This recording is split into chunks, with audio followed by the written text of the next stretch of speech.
Hello Pisces, welcome to the Plaid Sheep Oracle. I'm recording this on the morning of Sunday, June 15th. The square of Mars to Uranus perfected about 5:45 this morning. And then the Jupiter to Saturn square perfected just a little while ago at about 10:36 a.m. I was, in fact, in the process of laying out the reading.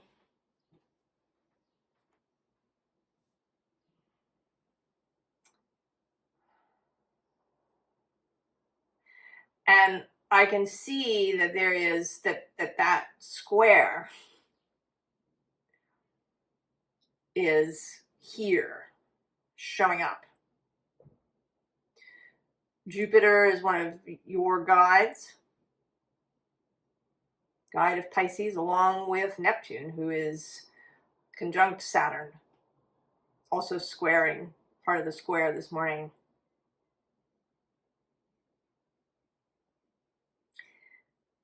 And there are, of course, many aspects of that. But what's coming through here is the ability to combine foresight and invention.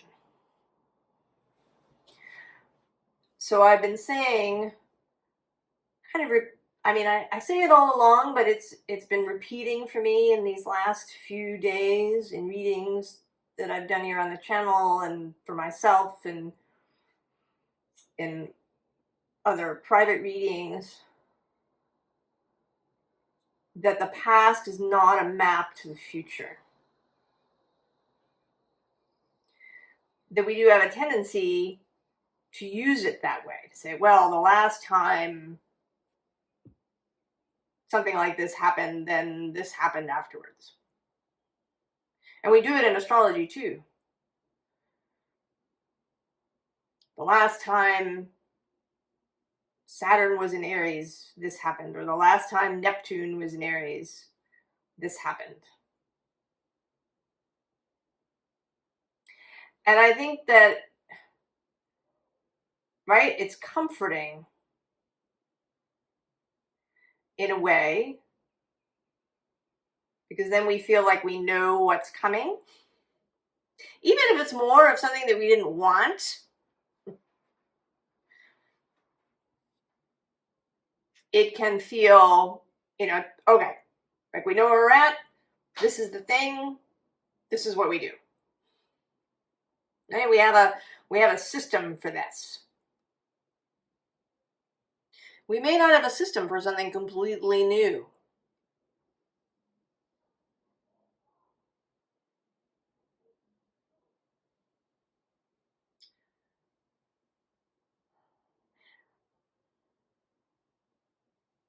So, the card that came out for you is the Falcon from the Archeo deck. And this is about seeing. I'm actually going to read a little bit from the book. I don't normally do that, but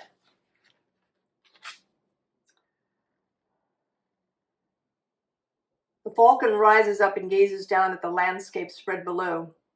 Riding wind and current, he scours the cartography, scanning for impending threat, be it storm, cloud, or swollen river. His eyes are tuned. He can pick out a half-hidden scorpion at 1,000 meters. And if you trust him, he will make sure you're never caught by the unexpected. I would add, although it doesn't say it here, that he also looks out for good stuff. Right? The falcon, this vision, this ability to see, is not limited to threat. He also sees, breakfast and lunch and dinner. He might see a river if you've been walking through a desert for a bit.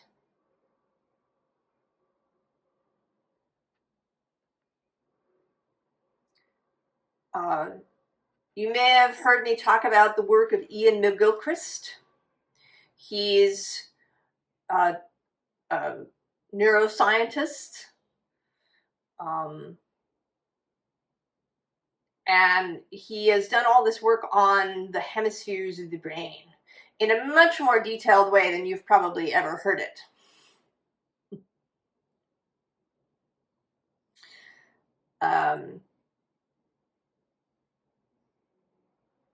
And in all the ways that our society leans really heavily into the left brain.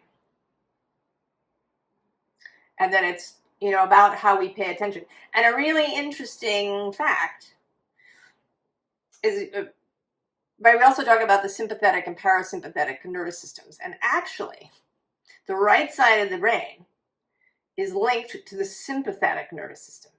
And that's because the right side of the brain is the intuitive, holistic side. It is the falcon,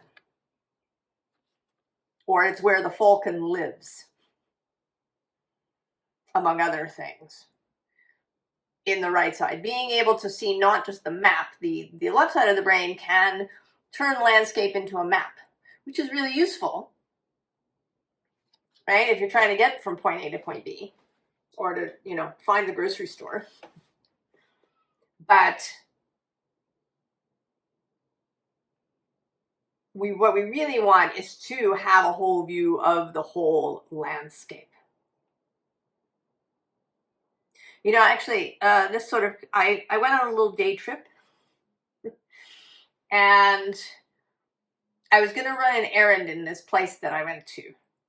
And I was looking at the map to see the quickest route to the place where I was going. And it seemed, the Google map, sent me in this long roundabout way. But it looked, even in the Google Earth map, like I could take a more direct route. I might have to go through some trees. But when I got there, I could see that it was impossible. Or at least that it would be really difficult and not worth the effort, because it was this really steep slope.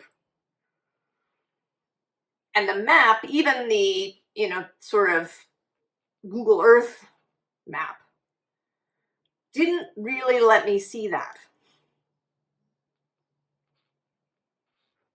So the ability to really know and understand the landscape is the right side of the brain's deal. It is the part that looks out for stuff and then triggers the sympathetic nervous system when that is appropriate. It's time to get up and go. Time to act.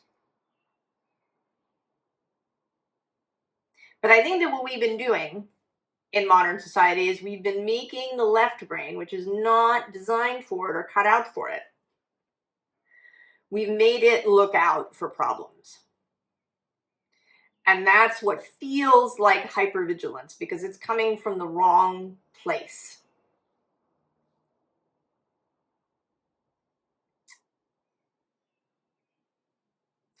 Now, the unseen underlying here is the inventor.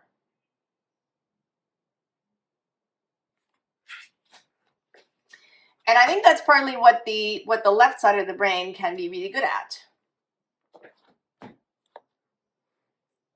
is inventing things. But it needs the landscape, the whole holistic view. There's these two sides.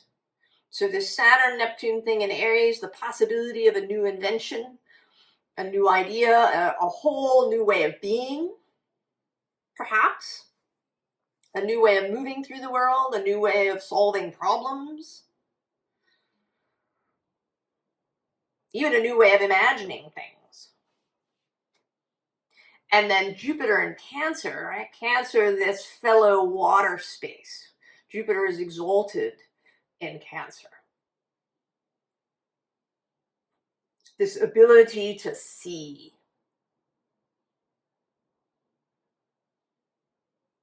Because there's stuff that you're not in control of.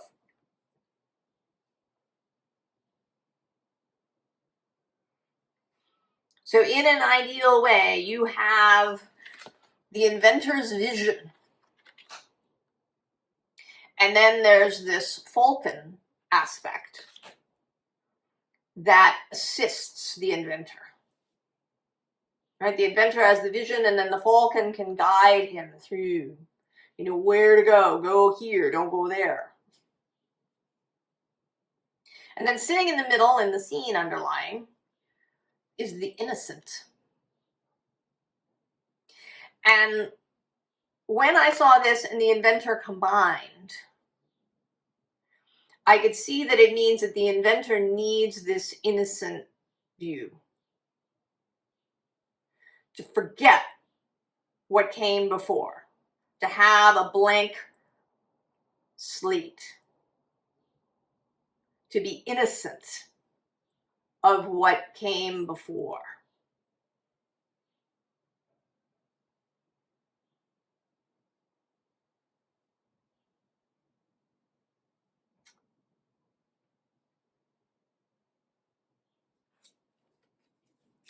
And so we get death. And below death, the Eight of Blues, the Eight of Cups. But below that, we also have the Queen of Axes, who is the Queen of Discernment.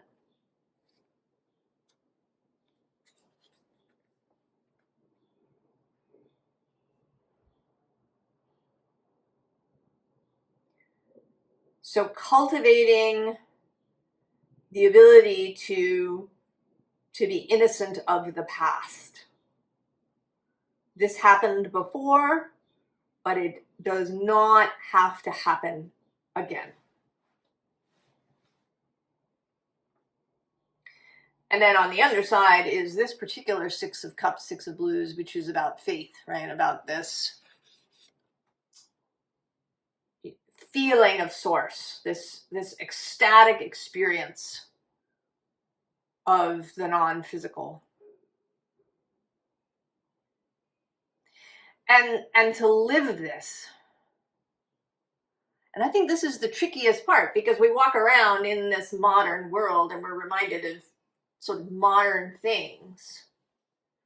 So to like release that, to live in this spiritual space of knowing that there's more than what we see. Like embodying that, living it. This falcon is plugged directly into source. He is your soul self.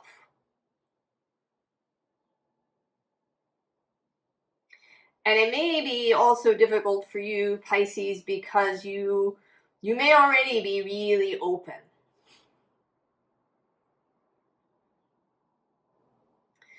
And really feeling things. And how to kind of make your way through that. How not to get, sucked down the rabbit hole of some terrible thing happening over there.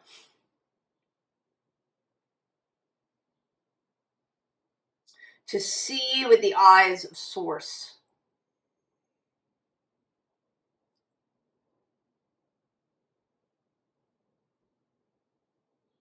To see with the eyes of source.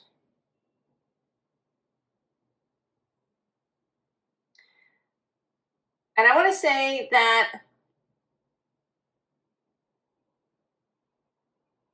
sort of interesting here in this first row, I think we're all, I have a Pisces North Node, I'm here with you. We have this, right? There may be an overwhelm currently. Or, a sense of just wanting to turn everything off. This is the Four of Cups.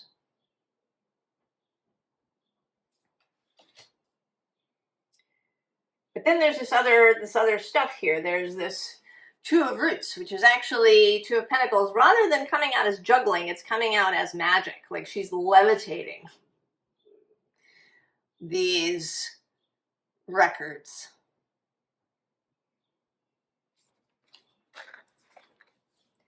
And then there's this lovely Six of Roots, bringing nourishment. And this happy page of roots with new music that has never been heard before, or at least not in this way. So there's all of this that is wanting to come through, Pisces. If you can see it.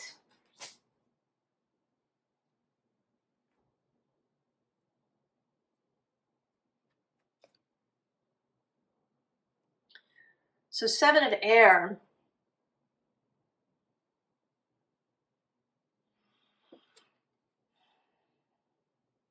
Discerning truth from all the voices.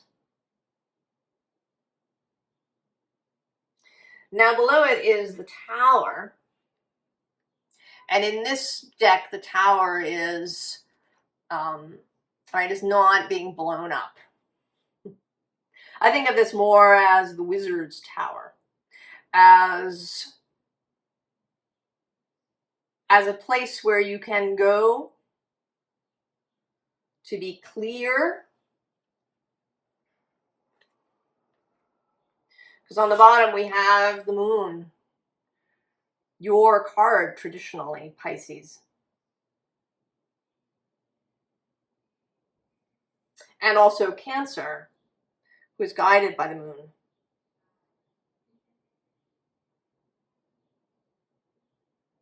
Now the Moon yesterday met up with Pluto in Aquarius.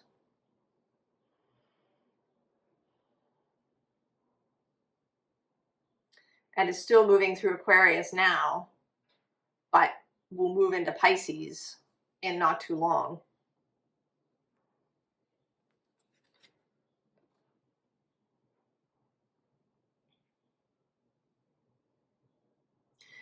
The Moon is Cancer's, but I think, or Cancer's guide, but I think the Moon does always have messages for everyone, and particularly the other water signs like you and Scorpio.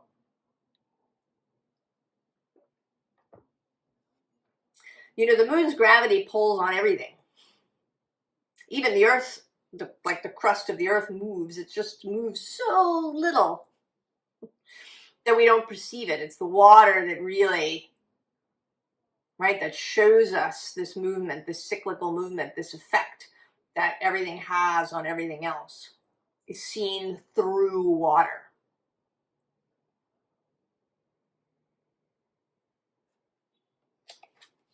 And so we have the Ace of Water, the Ace of Cups, moving towards you. And there you are, kind of in that, what I think of is sort of similar. In this deck, it seems very similar to me to this. Right? It's moving towards you at speed.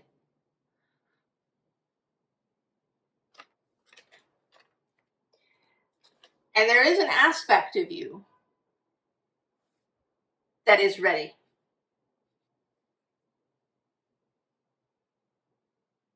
There is an aspect of you that is ready to answer this doorbell, right? To answer this call.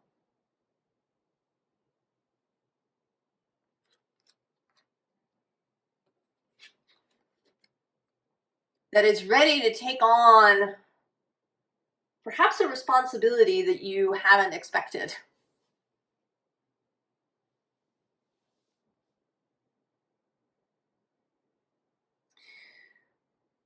Being part of the new foundation.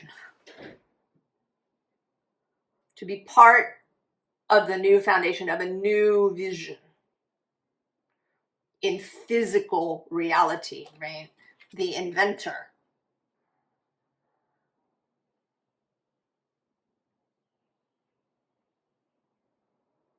Certainly Da Vinci dealt a bit in theory. He never built an airplane.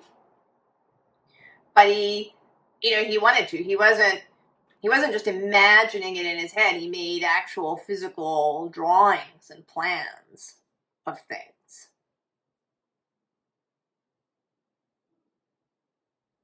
He was practical as well as visionary. And it may be that that you haven't thought of yourself in this way. But an example of Pisces that I often bring up is Admiral Chester Nimitz, who was in charge of the Pacific Fleet during World War II. Pisces sun and midheaven. So yes, Admiral of the Navy, we have that literal connection. I always love it when astrology is literal. But if you hear people talk about him, they speak of him as a warrior and a fighter and somebody who took action. But also that he was a people person.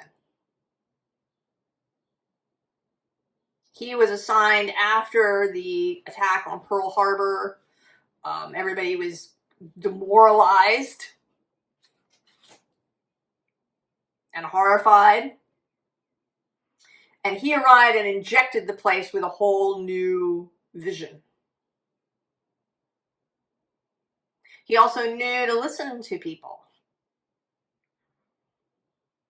At the Battle of Midway, there was a guy, Joseph Rochefort, who was kind of an eccentric. And he received a message. Right? He was a code breaker. And he had an intuitive response to the message. And when he got the message to Nimitz, Nimitz listened.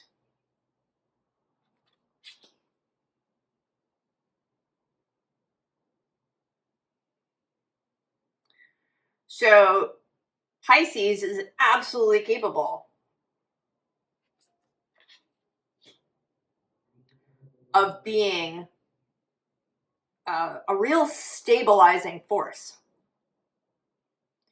in times of great change. And there are some astrological similarities with the time around World War II and now. And I don't say that to say there's going to be a war, but to say that it was a time of great change. A lot changed in society before and after that. There is enormous possibility for shift. And I think that Pisces and Aries and Leo and Aquarius particularly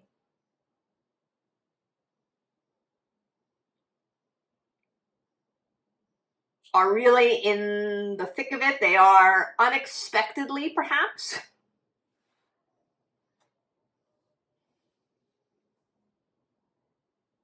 being asked to lead, to be the foundation builders of what can be. Because Pisces has this real skill, a natural kind of affinity to seeing as well as to imagining.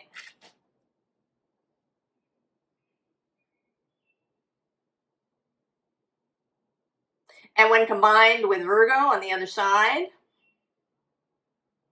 right, the ability to bring something into physical reality,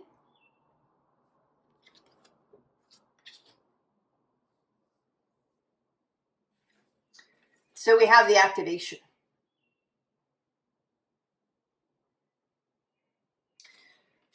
And at the bottom of the deck is this passages card, and I see you there in your red outfit.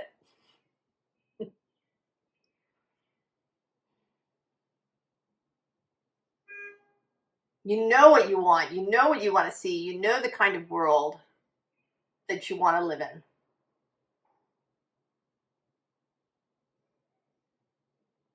But you're kind of hesitating there on the threshold. You got your hand on the wall. You're looking for stability. You're looking for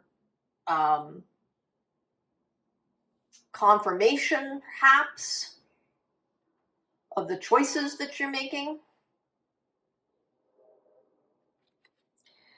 And to some extent, To some extent, you have them.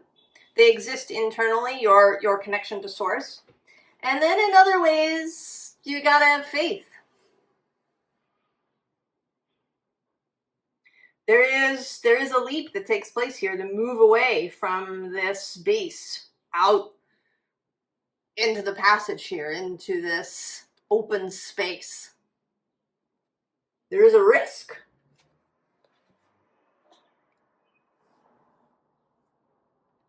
But we also have the dragon, power.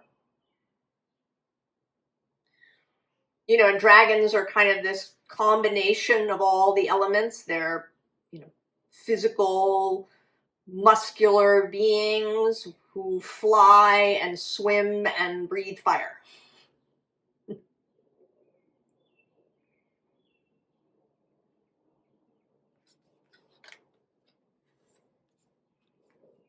Bear spirit with healing. And this too feels sort of Pisces Virgo to me, right? The young woman as Pisces and the bear is Virgo. And then with the wood nymph in the water.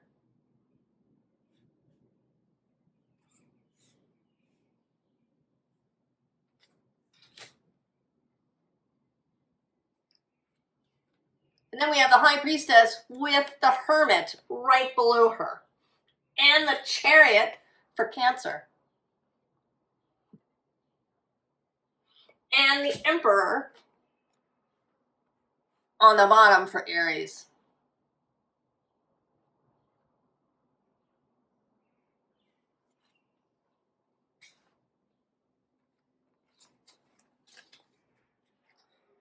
This vision. And then the hanged man.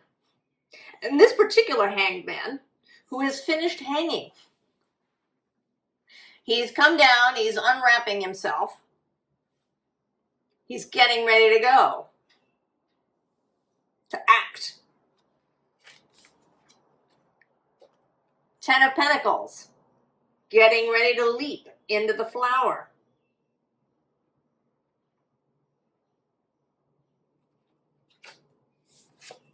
Queen of Swords.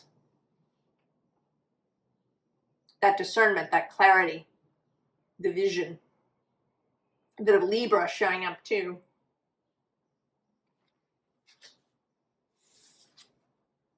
And then the Queen of Pentacles.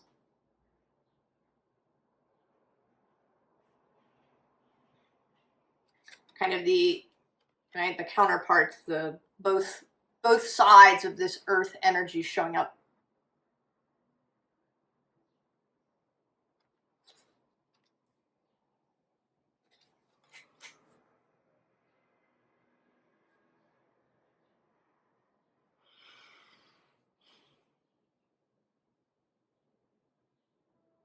Now, an interesting thing is that when I chose the archeo deck and I picked it up and shuffled it and put it out, I didn't realize that a card got left behind, and it's the Jester. So there is, you know, and this Jester is interesting in a number of ways. You know, he's kind of got this devil thing sticking in his belt, and then he's got what looks like a dowsing rod, except he's holding it backwards.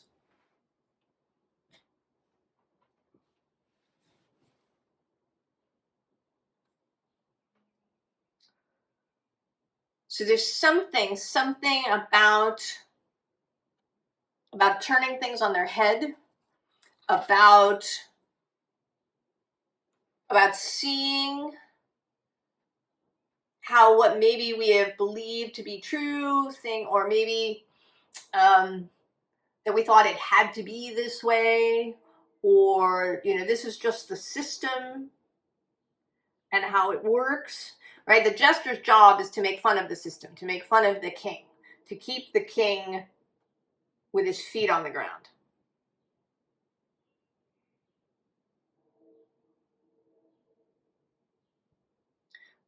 So he sees, right? He can see the joke in the system.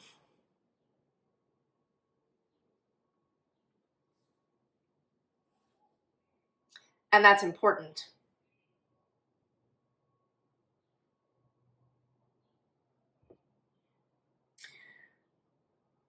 formal advice. 5 of Wands. Take the risk. There's going to be risk, right? This is this 5 of Fire showing up again. But here with an action taken. And the Falcon knows which of these flaming wands to grab. And therefore you know. Now under this is the 5 of Pentacles, and actually this 7 of Swords. So the broken foundation, what is no longer working, what needs to change.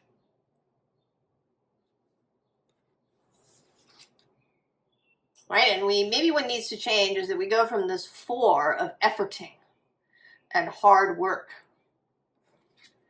to this 3, which is kind of, right, it's like a collaborative thing. I kind of see him as doing a sort of spirit drawing.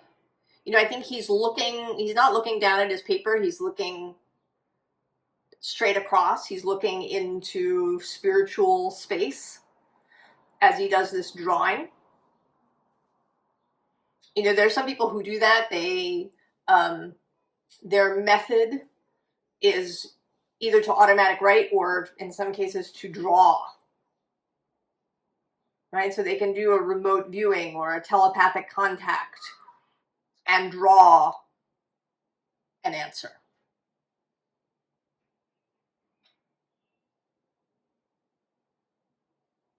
All right, that's the work smarter, not harder. And that's not to say that physicality and physical doings are what we're avoiding. This is not to, you know, make everything just happen magically like Bewitched. This is so that we're not just pushing and pushing and pushing against something that won't shift. That we're not exhausting ourselves, that we're not over efforting, that we're not suffering in this process. And then we get the King of Pentacles.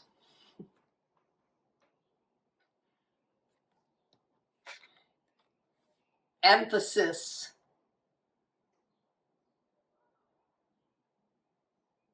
The creation of a new stable foundation.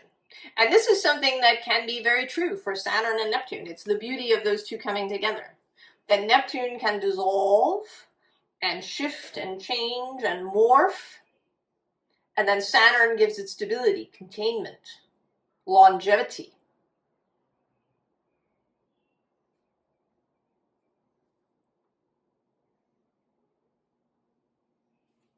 And last card, Death showing up again. So we begin and end with the transformative energy of death.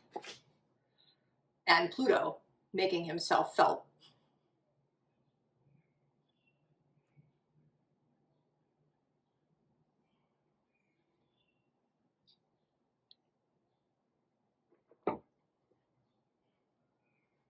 So, Pisces.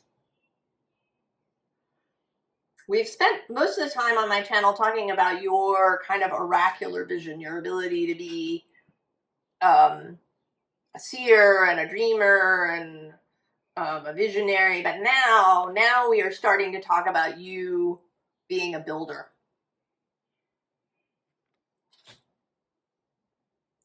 You helping to lay a whole new, beautiful, rich, affluent, abundant, vibrant foundation for life.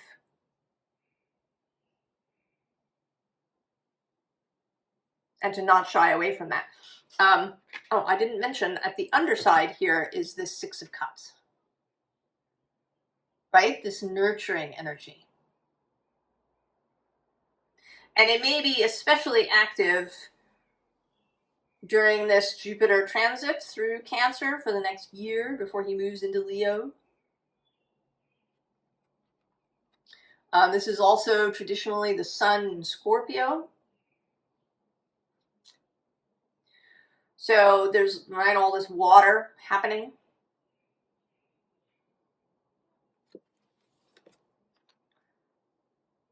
Right, this is an alchemical time.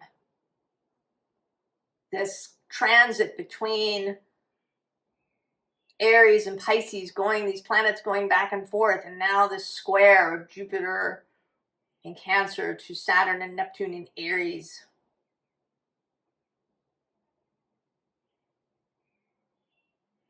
The possibility for enormous transformation.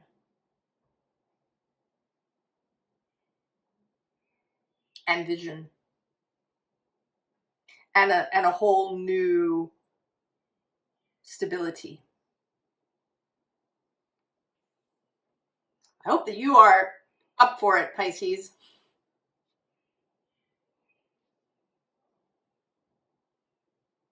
Whether it's, across the board societally, or, maybe in your family or at your workplace.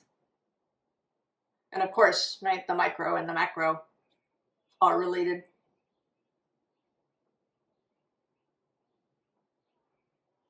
I wish you great adventure, Pisces, and all the very, very best. And I will see you next time. So long.